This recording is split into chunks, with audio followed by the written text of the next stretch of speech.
will not do it at the end because that's not what I'm trying to leave y'all on. For all of you who have worked with young people who need you, this is for y'all. Day 1 of James's standardized assessments finds us in the room that my students have nicknamed the testing closet. In its close confines, I can smell that James hasn't bathed in at least 4 days, and I can see the distinctly unmedicated darting of his eyes. I am not expected to include any of this on the report that I will write for James's last education plan for that.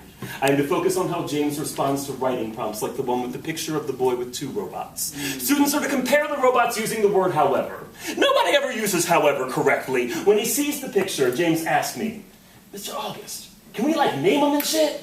I am tempted to include this in the report, as well as a description of the discordant symphony created by James's rumbling stomach and muttering mouth, because nobody at the shelter where he's been staying is required to feed him or administer schizophrenia meds. When I ask him if he needs to stop, he says, no, I think I got this. Y'all, I don't know how to teach the kind of mechanical resolve that compels a barely literate young man to spend hours in a tiny-ass room writing sentences just days after the cops pulled him from his new foster home because something in the stability there must have flared up those old tendencies, and he's been stealing shit again.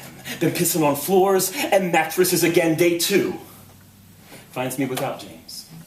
Day 3 finds James just 12 hours after being released from the hospital because the guys at the shelter don't see the unmedicated schizophrenic. They don't see the 21-year-old high school student who won't even get a diploma. They just see the motherfucker who stole their shoes. And from across the testing closet table, y'all, I can distinctly make out the 3-inch unstitched gash in James's scalp, where they dragged him into the street by a fistful of his tracks. It is gaping, like the most cynical of mouths issuing a reminder that black and retarded are the only 2 strikes you need to be out in this world that I am supposed to be preparing him for, but I won't include any of that in the report either. But I will write that James has given the only response to the robot prompt in 7 years that has made me cry.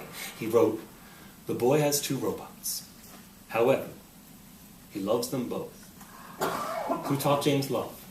Not the birth mother who could never choose the miracle in her stomach or the boy in her arms or the hell she let march through her veins until her death. And if I'm being honest, it wasn't me either, because despite the close confines he occupies in my heart, the rest of me is bound to a system that just wants a report, and I will write it with a prayer, because sometimes a prayer is the closest thing a teacher has to control. I will write it desperate to believe that something in my time with James has built a shield for him, that for all of my students I am balm to bruised skin, a lullaby.